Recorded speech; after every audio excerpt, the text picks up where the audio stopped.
high-profile inmates will be transferred to military facilities. According to Defense Department Public Affairs Office Chief Arsenio Andulong, Defense Secretary Delfin Lorenzana has approved the request of Justice Secretary Vitaliano Aguirre to provide space for those inmates in facilities under the AFP.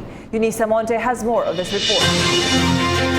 The Department of National Defense has favorably acted on the request of Justice Secretary Vitaliano Aguirre II to provide space for inmates who will be transferred from Bureau of Corrections under the facilities of the Armed Forces of the Philippines. The Department of National Defense Public Affairs Director Arsenio Andulong confirmed that some facilities in Camp Aguinaldo will now be used as detention centers for the high-profile inmates.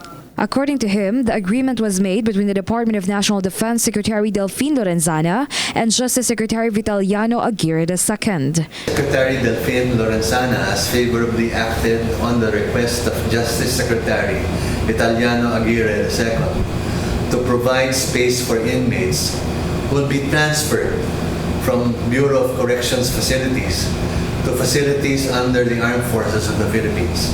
Director Andulong also clarified that the AFP will not spend any budget on the stay of the inmates, but will just provide the facilities and security for them. Bucor will be responsible for the transportation, logistics, and resources involved in the transfer of the inmates. Bucor personnel will also have the custody over them while in detention. We have talked to the armed men in charge in the security of the detention gates, and according to them, they are not allowed to spill the confidential information to anyone for the security and the identity of the high-profile inmates.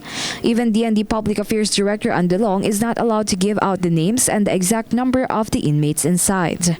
For PTV News, Eunice Monte.